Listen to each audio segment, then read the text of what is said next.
आज के शो में। नैब पर उठते सवालात का भरपूर जवाब, चेयरमैन नैब का दो टोक अंदाज। मोटरसाइकिल चलाने वालों ने दुबई में प्लाजे कैसे बनाए, हैरान कुन इंकशाफात। जाली हाउसिंग सोसाइटीज पर नैब का कड़ा वार। करप्शन मुखालिफ जंग जारी रखने का अज़म।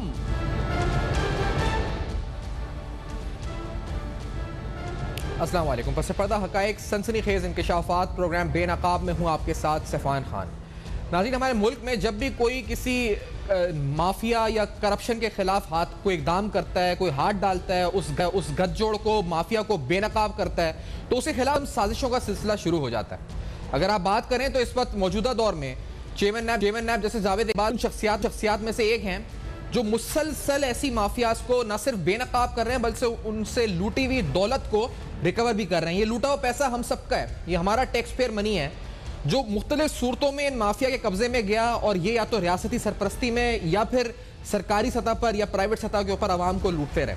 और चेयरमैन नैब इनसे हमारी लूटी हुई रकम रिट्रीव कराने में पिछले 3 साल जब से वो आए हैं यहाँ पर, वो उन काविशों में लगे हुए हैं। तो इसलिए मुसलसल साजिशें होती हैं। जब भी पाकिस्तान में आप बात करें किसी ऐसे शख्स की जो अच्छा काम करने जा रहा हो, तो एक मुनज़्ज़म गिरोह एक होकर वो सियासतदान हो, वो आपके इस वक्त प्राइवेट सेक्टर के लोग हों, वो साजिशें शुरू कर देते हैं।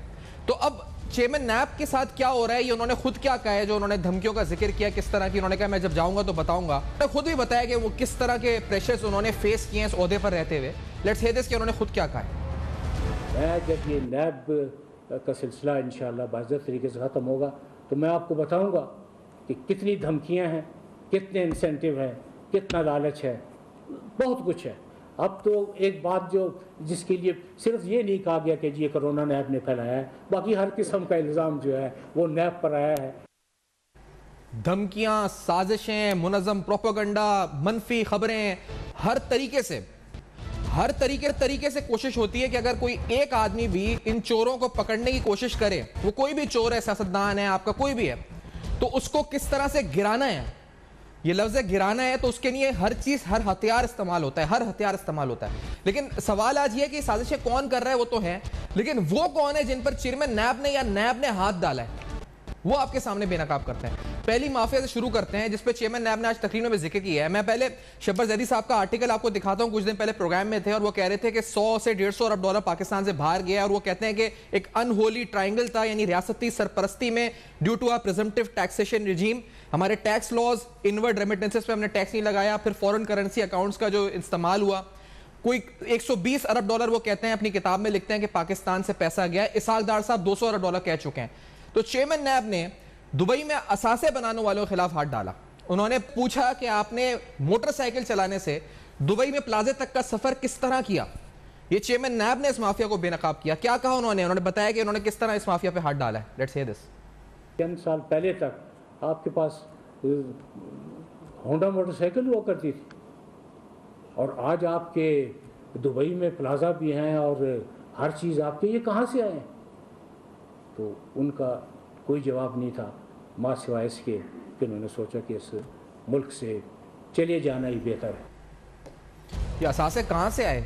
ये दुबई में प्लाजे कहाँ से बने? एक के नहीं, कई लोगों के, दुबई क्या बहुत से और जगहों पे पैसे गए। बाकायदा आपके जो FBI के चेयरमैन बता रहे हैं किस तरह से गए। अब चेयरमैन नैब ने हाथ डाला इस माफिया के ऊपर, तो ये माफिया शोर नहीं मचाएगी क्या? ये माफिया इस वक्त इसमें सियासतदान हो, ब्यूरोक्रेट्स हो, कोई भी हो, प्राइवेट पर्सन हो, क्या वो शोर नहीं मचाएंगे अगर उनके अनडॉक्यूमेंटेड एसेट्स हैं? अनडॉक्यूमेंटेड एसेट्स पाकिस्तान या बाहर हैं, तो चेयरमैन नैब ने हाथ डाला। फिर दूसरा इन्होंने क्या गुनाह किया चेयरमैन नैब ने, यानी दूसरी गलती इनसे क्या हुई है? वो एक बहुत बड़ी माफिया है जो अवाम का पैसा डायरेक्टली लूटती है इस तरह से कि हाउसिंग सोसाइटी का एक इश्तिहार लगाती है, जाली हाउसिंग सोसाइटी का, और ना उसके पास जमीन होती है ना कुछ होता है, और उसमें अवाम को बेसिक जिसकी सारी जमा पूंजी आप उससे ले लेते हैं और उसको लूट लेते हैं। मौजूदा चेयरमैन नैब ने जो एक बड़ी काविश की है वो ऐसी हाउसिंग पे हाथ डाला है। अवाम का जो पैसा है, अवाम का पैसा, उन्होंने खुद बताया कि कौन सा पैसा होता है जिसपे जो खाते हैं ये लोग हाउसिंग सोसाइटी वाले, जाली हाउसिंग सोसाइटी वाले, इन्होंने बताया कौन सा पैसा होता है। Let's hear this.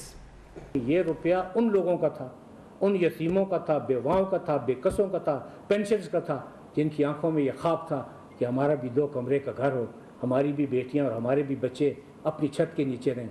आपने उनके ख्वाब बर्बाद किए, जो उन्होंने ख्वाब देखे थे। आपने पैसे लिए और उसके बाद आप नज़र ही नहीं आ रहे हैं, आपके दफ्तर में ताला पड़ा हुआ है। ये इतना खतरनाक माफिया नाज़रीन होता है रियल एस्टेट वाला। मैंने आपको बताया, एक तो दुबई में असासे जिन लोगों ने बनाया, नैब ने हाथ डाला उनके ऊपर, पूछा कहां से है पैसे, बाइक से आप कैसे चले गए दुबई प्लाजा में। फिर दूसरा ये रियल एस्टेट वाले जो आम आदमियों का जो जाली हाउसिंग सोसाइटी बना के खाते हैं पैसा। चेयरमैन नैब ने अपनी मिसाल दी कि उनको जो पैसा मिला उन्होंने एक हाउसिंग सोसाइटी में डाला, वो आज तक रो रहे हैं। उन्होंने बताया क्या गुजरी है अपनी, उनकी खुद रवादात सुने। मैं जब सुप्रीम कोर्ट से फारिग हुआ तो वहाँ से काफ़ी पैसे मुझे मिले, तो मैंने कहा कि एक प्लाट मुझे ले लेना चाहिए। तो एक सोसाइटी की ऐड आई हुई थी, ब्रोशर भी था उसका। ब्रोशर में आबशार भी थे, मसाजिद भी थी, टेनिस कोर्ट भी थे, जिम भी थे, शॉपिंग सेंटर भी थे। लेकिन उन्होंने कहा कि ये शर्त ये है कि जब आप इकट्ठे पैसे देंगे तो बैलेटिंग नहीं होगी। तो मैंने उन्हें 45 लाख रुपए दिया। आज तक न मुझे प्लाट मिला और 45 लाख रुपए वापस नहीं। तो ये तो उन्होंने अपनी मिसाल दी किस तरीके से वो खुद जो है इस वक्त इसका शिकार हो चुके हैं। तो ये दो माफिया, एक माफिया मैंने आपको बताई कि दुबई में असासे या बैरून मुल्क असासे बनाए जिन्होंने, या पाकिस्तान में असासे बनाए, अनडॉक्यूमेंटेड एसेट्स बनाए, पाकिस्तान के कानून को इस्तेमाल करते हुए बनाए, इन पर हाथ डाला। दूसरा, इन जाली हाउसिंग सोसाइटी से पैसा रिकवर करके आवाम तक पहुंचाया। तीसरी जो है इस वक्त वो माफिया वो है जो कि सरकारी करप्शन होती है, और उसकी मिसाल मैं दूं आपको ब्रेक के बाद, या तो ब्रेक का कहा जा रहा है तो आपको बताते हैं कि तीसरी जो मिसाल है वो कौन सी चेयरमैन नैब ने दी है कि जो तीसरी माफिया जिस पे हाथ डाला है, बड़ी इंपॉर्टेंट माफिया नाज़रीन। इस ब्रेक के बाद बेनकाब करेंगे, हमारे साथ रहिए।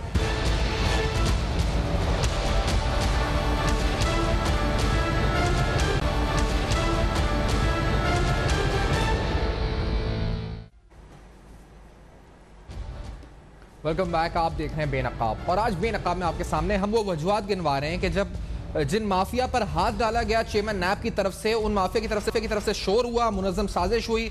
वो साजिशें क्या हुई, वो धमकियां क्या दी गई, वो तमाम चीज़ें आपने खुद चेयरमैन नैब की ज़बानी सुना कि किस तरीके से वो कहते हैं कि मैं बताऊं कि कहाँ से प्रेशर्स आए, किस किस्म की धमकियां मुझे आई। और ये इसलिए हो रहा है क्योंकि चेयरमैन नैब हाथ डाल लें उन गुरों, उन कार्टेल्स, उन गठजोड़ों के खिलाफ जो मुनज़्ज़म तरीके से करप्शन करते हैं। मैंने आपको दो गिनवाए, एक तो रियल एस्टेट माफिया जो कि आम आदमी का पैसा लूटती है, यानी रियल एस्टेट के वो लोग जो कि जाली स्कीमें बनाकर आम आदमी को बेवकूफ़ बनाकर पैसे लेते हैं। चेयरमैन नैब ने वहाँ से रिकवरियाँ करके आम आदमी को पैसा लौटाया, जो वो खुद भी शिकार हुए, उन्होंने उसका जिक्र किया। फिर दूसरा मैंने गिनवाया वो लोग जो कि अनडॉक्यूमेंटेड एसेट्स, यानी जिनका कोई वजूद नहीं है उनकी FBI की बुक्स में, वो दुबई में बनाते हैं या बैरून मुल्क बनाते हैं और पाकिस्तान में बनाते हैं। किस तरह से बनाते हैं वो भी है कि मोटरसाइकिल से लेकर उनका सफर जो इस वक्त दुबई में प्लाजों तक होता है, तो उधर हाथ डाला।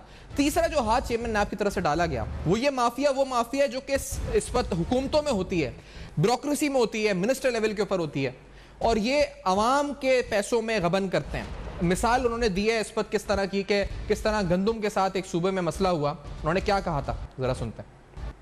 अब मैं आपको सिर्फ एक सूबे की मिसाल दे रहा हूँ, मैं सूबे का भी नाम नहीं ले रहा, जहाँ सिर्फ गंदम की खुर्द-बुर्द 10 और 15 अरब के दरमियान थी।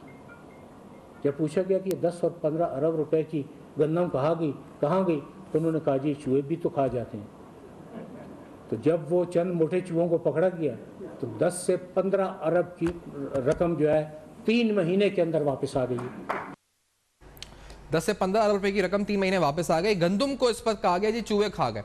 तो ये वो तीसरा माफिया है जो कि सरकारी सतह के ऊपर, यानी रियल एस्टेट माफिया, फिर आपका जो दुबई में असासे बनाने वाला माफिया, बैरून मुल्क असासे बनाने वाला माफिया, तीसरा ये जो कि सरकारी तौर पर फंड्स के अंदर खुर्द-बुर्द करता है और आवाम का पैसा खा जाता है, फिर कहता है चूहे खा गए गंदुम। इस पर हाथ डाला चेयरमैन नैब ने, ये मौजूदा चेयरमैन नैब ने, और रिकवरीज की हैं। ये शानदार रिकवरीज की एक पूरी दास्तान है, जिस तरह मैं आपको सामने रखता हूं कि नैब ने 2 साल में तकरीबन 389 अरब रुपए रिकवर किए हैं, और पीपल्स पार्टी लीग के दौर हुकूमत में ये रिकवरी जो थी वो सालाना 10 अरब रुपए थी। तो PTI के दौर हुकूमत में ये सालाना 150 अरब रुपए 2 साल में जब चेयरमैन नैब आए हैं उसके बाद हो गई है। और अब जो नैब कयाम से अब तक तकरीबन 714 अरब रुपए रिकवर कर चुका है। 947 अरब रुपए के 1230 रेफरेंसेस जिनका आज भी उन्होंने जिक्र किया है वो जेर समात हैं, और 30 अरब रुपए पिछले 1.5 साल में सिंध हुकूमत को नैब वापस कर चुकी है, और 5 साल में 23 अरब रुपए की नकद रिकवरी हो चुकी है, और 12 अरब रुपए की जो गैर कानूनी अलॉटेड अराजी है उसको वापस जो है वो नैब कर चुकी है।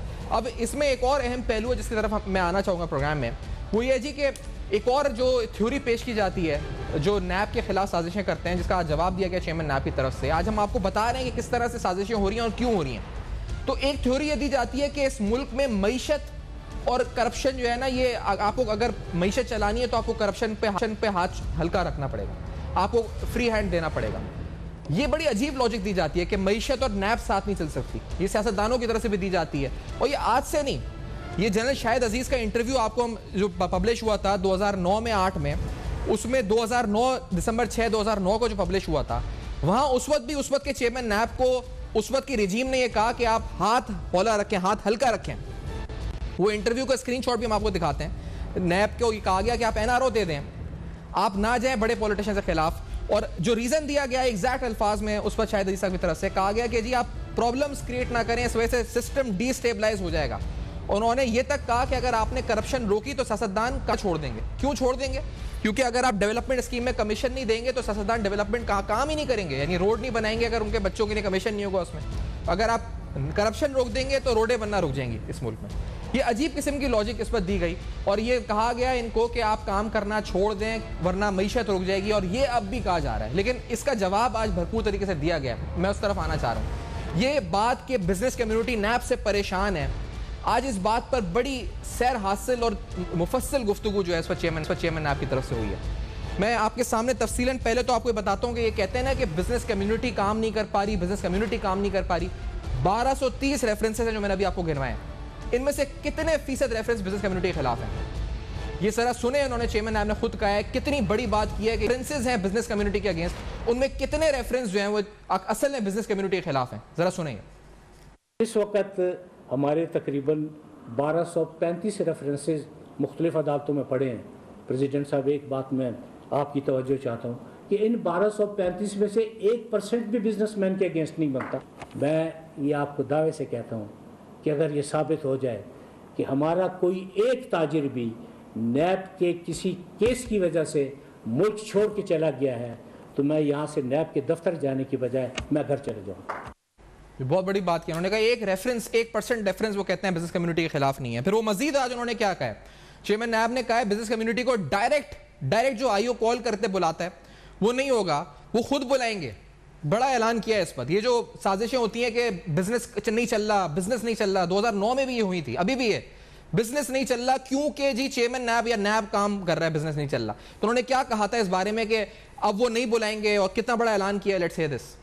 ये सख्ती से हिदायत कर दी गई है कि किसी बिजनेसमैन को आपने टेलीफोन करके नैब के दफ्तर में नहीं बुलाना। अगर किसी बिजनेसमैन को बुलाना हुआ तो मैं उनको एक कप चाय पे खुद बुला लूँगा, क्योंकि वो ज़रा चाय पिलाने में थोड़ा सा मसरूफियत की वजह से मुझे नहीं बुला पाएंगे। उन्होंने कहा मैं खुद बुलाऊंगा, खुद बुला के चाय पिलाऊंगा। आगे उन्होंने कहा था कि आईओ भी साथ बैठा होगा, वहीं चाय पीते में सवाल जवाब कर लेंगे।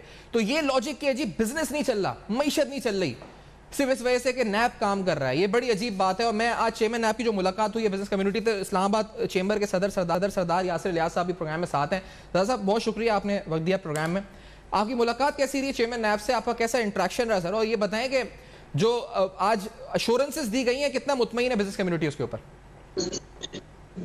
देखिए, मैं समझता हूँ कि हमारे लिए एजाज़ की बात है कि चेयरमैन नैब जो है टाइम निकाल के खुद आए चेंबर ऑफ कॉमर्स में, इस्लामाबाद चेंबर ऑफ कॉमर्स में। उन्होंने बिजनेस कम्युनिटी को एड्रेस भी किया, उनके साथ एक डायलॉग भी किया, क्वेश्चन आंसर सेशन भी हुए। उन्होंने किसी भी लिहाज से ये नहीं कहा कि मैं बस जल्दी में हूँ या जाना चाहता हूँ। उन्होंने भरपूर पूरा टाइम दिया सबको, उनके जो सवालात थे या कंसर्न थे सबको जवाब भी दिया। और मैं समझता हूँ कि ये एक बहुत बड़ा मिसकंसेप्शन है जो क्लियर करना ज़रूरी है कि चेयरमैन नैब जो हैं वो हमारे लिए काम कर रहे हैं, वो इस मुल्क के लिए काम कर रहे हैं। नैब जो है, जो एक इदारा है, वो इस मुल्क में करप्शन ख़त्म करने के लिए बनाया गया था और वो एग्जैक्टली वही फंक्शन अपना परफॉर्म कर रहा है।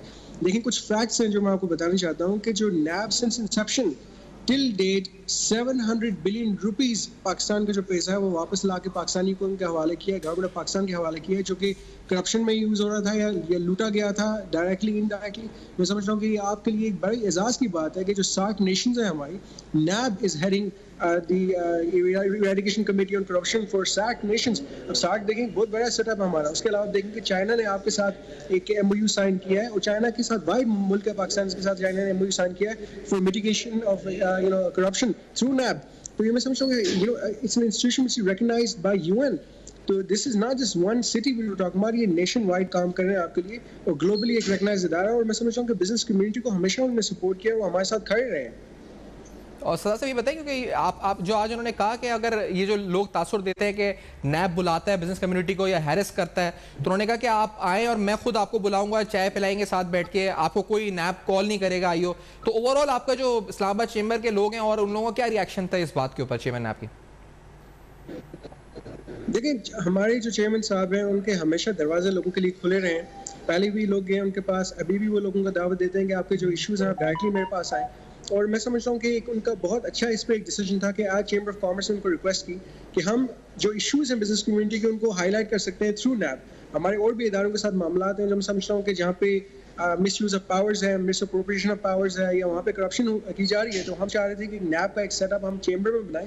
तो इंशाल्लाह उनका एक फोकल पर्सन इंशाल्लाह चेंबर ऑफ कॉमर्स में बैठेगा, जो हमारे बिजनेस कम्युनिटी के जायज़ इश्यूज़ हैं जो वहाँ पे हमें तंग किया जा रहा है, तो इंशाल्लाह हम थ्रू नैब उन डिपार्टमेंट्स को इंशाल्लाह हम अकाउंटेबिलिटी के लेटर्स लिखवाएंगे कि आप लोग अपना काम क्यों नहीं परफॉर्म कर रहे हैं, या आप अगर बिजनेस कम्युनिटी को तंग करें तो क्यों तंग कर रहे हैं। तो ये चीज़ें बहुत बेहतर होंगी, इससे आपकी एक मीडिएशन का सेटअप बन जाएगा through chamber of commerce. And this is not just for Islamabad, ये हम नेशन वाइड जितने चेंबर्स हैं उनकी बात कर रहे हैं कि नैब की लिएजॉन, डायरेक्ट लिएजॉन सारे चेंबर ऑफ कॉमर्स के साथ हुआ करेगा। तो ये उनका बहुत अच्छा इनिशिएटिव है फॉर द बेहतरी, मतलब आप देखेंगे for the betterment of the business community कि अगर इस मुल्क ने तरक्की करनी है तो जो बैकबोन इस मुल्क के चला रहे हैं वो आपके बिजनेसेस हैं। और चेंबर ऑफ कॉमर्स फोकल इदारे हैं यहाँ पे, जो इलेक्टेड पोर्टफोलियोज हैं वो कई हज़ार लोगों को रिप्रेजेंट कर रहे हैं, क्योंकि कलेक्टिवली आप देखेंगे पाकिस्तान में सिर्फ 7 से 8% लोग टैक्स दे रहे हैं, और जो आपके चेंबर के मेंबर्स हैं वही उन्हीं लोगों में से हैं। चेंबर्स में सिर्फ वो लोग मेंबर्स बन सकते हैं जो कि टैक्स देते हैं। तो 3 लाख बंदों की हम बात कर रहे हैं आउट ऑफ 212 मिलियन पीपल। तो अगर नैब उनकी सुनने चाह रहा है और उनको ऑन बोर्ड लेके जितने मामला हैं एड्रेस करेंगे, तो मैं समझता हूँ कि जो हमारे इश्यूज रहे in the past with CDA हो या LDA हो या KDA हो या RDM हो, ये प्राइमरी इदारे हैं जिनके साथ डेवलपमेंट के इश्यूज हमारे रहते हैं। तो इंशाल्लाह थ्रू नैब हम कोशिश करेंगे कि उनको मिटिगेट करें और इन द लॉन्ग रन उनको एलिमिनेट करें इंशाल्लाह। सही। और ये जो उन्होंने कहा कि एक बात कि अगर कोई मुल्क से बाहर गया ताजर और नैब की वजह से गया, ऐसा एक भी ताजर नहीं होगा, और ऐसा होगा तो मैं अपने दफ्तर नहीं जाऊंगा। तो आप do you agree with this being the president of Islamabad chamber of commerce? कोई मुल्क से बाहर नैब की वजह से समझता कि किसी भी, मैं एग्री करता हूँ, मैं जस्टिस साहब से कम्प्लीटली एग्री करता हूँ। मैं नहीं समझता कि कोई भी ऐसा बिजनेसमैन ना होगा पाकिस्तान में जो कि मुल्क छोड़ के गया हो बिकॉज ऑफ नैब। देखें, अकाउंटेबिलिटी हर इंसान की होनी चाहिए, हर इदारे की होनी चाहिए। Corruption is not acceptable by any means. हम ये नहीं कहते कि करप्शन बाकी ममालिक में नहीं होती, डेफिनेटली बाकी ममालिक में भी होती है, लेकिन ये एक लॉस होता है उस मुल्क के लिए। हम चाहते हैं कि इसको मिनिमाइज़ किया जाए इस मुल्क के अंदर। अगर हम मिनिमाइज़ नहीं करेंगे तो ईज़ ऑफ डूइंग बिजनेस मज़ीद मुश्किल होगी। हम नहीं एक्सपेक्ट कर सकते कि हम हर इदारे में जाके लोगों को फैसिलिटेट करें। देखिए, जो आपके फॉरेन मिशन हैं जिनके साथ चेंबर ऑफ कॉमर्स डील करता है ऑन रेगुलर बेसिस, इवन अब हमारे ओवरसीज़ जो यहाँ पे पाकिस्तानी हैं वो इस चीज़ को हाईलाइट करते हैं कि देखें वहाँ करप्शन बहुत है पाकिस्तान में।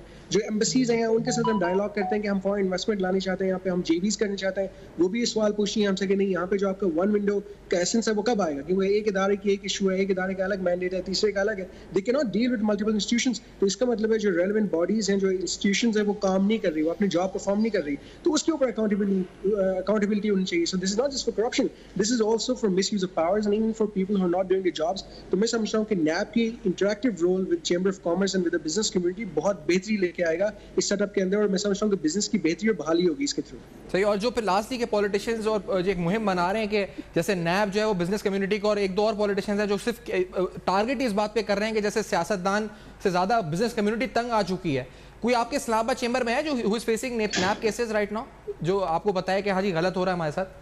नहीं, नॉट एट ऑल। मैं समझता हूँ, देखिए हर शहर में माइनर केसेस लोगों के होंगे, प्रॉपर्टी के, शायद किसी की लीज के हों, किसी के चेंज ऑफ यूज़ के होंगे। अभी हमारे 1-2 इस तरह के थे जो चेंज ऑफ यूज़ थे, लेकिन दैट्स नॉट समथिंग जो कि हार्ड एंड फास्ट रूल है। उसको आप लेके जाएं थ्रू अप्रोप्रिएट चैनल, आप हाईलाइट करें, जो कि नैब की टीम कह भी रही है कि आप हमारे पास लेके आए, हमें बताएं क्या प्रॉब्लम्स हैं, हम उनको हाईलाइट करेंगे। देखिए, एक चीज़ बहुत इंपॉर्टेंट अंडरस्टैंड करना कि कई इदारे हमने देखे हैं जो कोई भी काम अगर नहीं होता तो वो कहते हैं ये नैब की वजह से नहीं हो रहा, या वो आप उनके पास लेके जाते हैं तो आप कहते हैं सर ये अप्रूवल देते हैं, वो कहते हैं हम अप्रूव कर लेंगे लेकिन कल नैब पूछ लेगा। नैब पूछ ले, आप अगर नाजायज़ काम करेंगे तो ऑफकोर्स नैब पूछेगा। अगर जायज़ काम होगा और जायज़ काम भी आप नहीं करते और ये कहते हैं कि जायज़ काम हम नहीं कर रहे क्योंकि नैब पूछ रहा है, तो फिर ये तो नाइंसाफ़ी है, ये तो मैं कहता हूँ गलत बयानी है। तो ये क्लैरिफिकेशन करना बहुत ज़रूरी है कि कई इंस्टीट्यूशंस, कई इदारे, कई लोग नैब का नाम उछालते हैं क्योंकि वो काम नहीं करना चाहते, या वो काम नहीं इसलिए कर रहे क्योंकि वो करप्शन चाहते हैं, वो पैसे चाहते हैं। तो मैं समझ रहा हूँ कि ये तो गलत बात है, और ये चीज़ क्लैरिफाई करना ज़रूरी है कि it's not because of NAB, it's because NAB's name is being misused in different institutions. Exactly. बहुत शुक्रिया सदा साहब प्रोग्राम में ज्वाइन किया आपने। इस्लामाबाद चेंबर के सदर जिनकी आज मुलाकात हुई चेयरमैन नैब से पूरे वक्त हुई है, तो नैब की तरफ से तो ऐलानात हुए बड़े बड़े, और जिन माफिया से खिलाफ हाथ डाल रहा है वो भी हम एक्सपोज कर रहे हैं, आज आपको बता रहे हैं कि किस वजह से ये पूरी साजिश मुनज़्ज़म जो बन रही है। लेकिन एक बड़ा अहम सवाल है कि ये जो हम बता रहे हैं कि लूटी हुई रकम, ये जो लूटी हुई रकम है इसका होता क्या है? ये वापस आती है, हुकूमत को वापस की जाती है, लेकिन उस पर एक अहम सवाल है जो आज प्रोग्राम में उठाएंगे। चेयरमैन नैब ने एक बात की है, उसकी बुनियाद पर सवाल उठाएंगे कि लूटी हुई रकम की वापसी हुकूमत को हो जाती है, उसके बाद क्या गारंटी है कि दोबारा ये रकम करप्शन में इस्तेमाल ना हो या दोबारा करप्शन ना हो? इस हवाले से क्या इकदाम किए जा रहे हैं, इस ब्रेक के बाद हमारे साथ रहिए।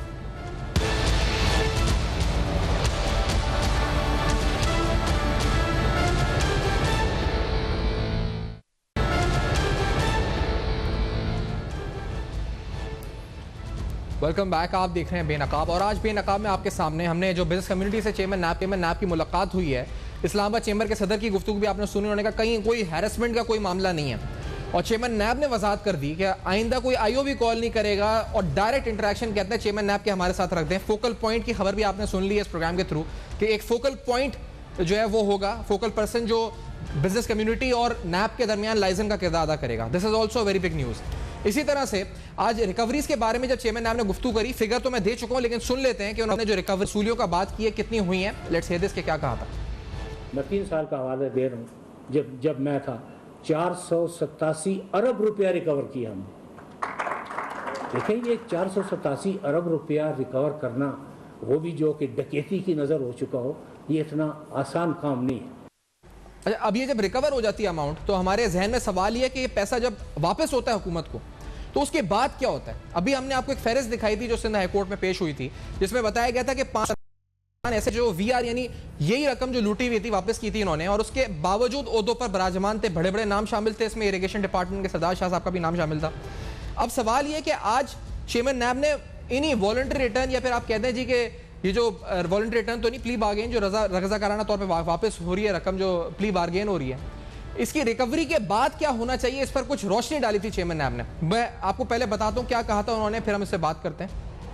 अब सिर्फ दिल में यही खौफ है कि ये अगर वापस कर दी तो दोबारा ये करप्शन की नज़र ना हो जाए, लिहाजा कोई लाएअमल तय कर रहे हैं कि इसकी वापसी भी हो जाए मुतलका हुकूमत को, और ये लोगों की बहबूद पर इसका खर्चे भी इसका किया जा सके। तो अब सवाल ये कि लूटी हुई रकम वापस भी हो जाए और ऐसा कोई मैकेनिज्म बन जाए जिस मैकेनिज्म के तहत आइंदा ऐसा कुछ ना हो, इस तरफ वाज़ेह तौर पे निशानदेही की है चेयरमैन नैब ने। ये क्या होगा? मुसद्दिक अब्बास साहब, साबिक डीजी नैब हमारे साथ प्रोग्राम मौजूद हैं। मैं मुसद्दिक साहब आपकी तरफ सामने ये सवाल सीधा सीधा स्ट्रेट फॉरवर्ड रख दूंगा, क्या होने जा रहा है सर? ये क्या मैकेनिज्म है जो गवर्नमेंट के साथ वर्कआउट करेंगे चेयरमैन नैब? इसमें जो देखें, कानून से बाहर तो नहीं जा सकते, क्योंकि कानून बड़ा क्लियरली ये कहता है कि जब भी आप कोई रिकवरी करते हैं तो 1 महीने के अंदर विदिन 1 मंथ जो भी डिपार्टमेंट होता है जिसकी करप्शन का पैसा रिकवर करती है, 1 महीने के अंदर उस पैसे को वापस, अगर प्रोविंस में तो प्रोविंस में ट्रांसफर हो जाएगा, अगर फेडरल के डिपार्टमेंट का या मिनिस्ट्री का तो वो फेडरल में चला जाएगा। जनरली ये डिपार्टमेंट को नहीं जाता, ये गवर्नमेंट के सेंट्रल ट्रेजरी में चला जाता है, और फिर गवर्नमेंट उसको अगले बजट के अंदर इंक्लूड कर लेती है, या जिस तरह उसको यूटिलाइज करना चाहे। तो अभी इसमें क्या मैकेनिज्म चेयरमैन नैब वर्कआउट करने जा रहे होंगे कि जो रिकवरी होती है उसको वापस नहीं, ये तो एक स्पेसिफिक केस की बात कर रहे हैं कि जो गंदम की रिकवरी 15-16 अरब रुपए खा गए थे, कहते हैं चूहे खा गए, हमने रिकवर की चोरी की रकम अब वापस करने जा रहे हैं, तो ये सोच रहे हैं कि फला बहबूद पे खर्च हो, ना कि दोबारा करप्शन हो जाए। तो ये क्या हो सकता है? आप कह रहे हैं कि अकॉर्डिंग टू द लॉ ये 1 महीने वापस करना है, ये फूड डिपार्टमेंट को वापस हो जाएगी, बिकॉज फूड डिपार्टमेंट से ही लूटी गई है ना रकम, उसी के साथ। हाँ, अगर किसी प्राइवेट इंसान ने की है और सिविलियन इसमें इन्वॉल्व थे, उन्हें पैसे को उसमें बेनिफिट उठाए, फिर भी जो मुताल्लिका डिपार्टमेंट होगा जिस डिपार्टमेंट से इन्होंने फायदा उठाया उसके कानून से या उसके साथ जो भी काम किया, जो इन्होंने फ्रॉड किया, तो वापस उसी महकमे में जाती है। जो दूसरे केसेस होते हैं जिसमें पब्लिक एट लार्ज या स्कैम होते हैं, वहां पे आपने देखा होगा कि जो लोग होते हैं, जो फैक्ट्रीज होते हैं, उनको चेक्स दे के पैसा वापस कर दिया जाता है। नैब के पास कोई भी ऐसी प्रोविजन नहीं है कि पैसे को होल्ड कर सके एज पर लॉ एमओ के तहत। और मैकेनिज्म बनाने की बात सर, कोई वर्किंग रिलेशनशिप बन जाए इस तरह का कि जी आप पैसे वापस हो रहे हैं, ठीक है, लेकिन आप ये इंश्योर करें कि नेक्स्ट टाइम आप इस तरह से प्रिवेंशन करेंगे ताकि दोबारा करप्शन ना हो। उसकी मॉनिटरिंग की जा सकती है, उसकी प्रिवेंशन के अंदर मॉनिटरिंग की जा सकती है, पैसा जो गया वो कहाँ पे आगे इस्तेमाल हुआ ये किया जा सकता है, और ये करते रहे। हमने एनजीओ से का रिकवर करके वापस एनजीओ को कहा कि आप प्रोजेक्ट करें, उन्होंने देखा है कौन से प्रोजेक्ट कर रहे हैं। अच्छा। क्योंकि एनजीओ का डोनर से पैसा लेते हुए कहा जाते थे, तो हमने इस तरह प्रैक्टिकली किया है। तो मैकेनिज्म ये किया जा सकता है कि उस पैसे को मॉनिटर किया जाएगा कहाँ पे खर्च किया जा रहा है। बहुत शुक्रिया मुस्तफ़ा, आपने प्रोग्राम में ज्वाइन किया। मुस्तफ़ा के बाद साहब की गुफ्तगू आपने सुनी, सरदार इलियास साहब भी जो साथ थे प्रोग्राम में। इस ब्रेक के बाद नाज़रीन आएंगे, कंक्लूड प्रोग्राम को लेकर जाएंगे। केसेस मंतकी अंजाम तक क्यों नहीं पहुंचते, इसका जवाब हम आपको बताएंगे इस ब्रेक के बाद। कंक्लूड करते हुए शो को हमारे साथ रहिए।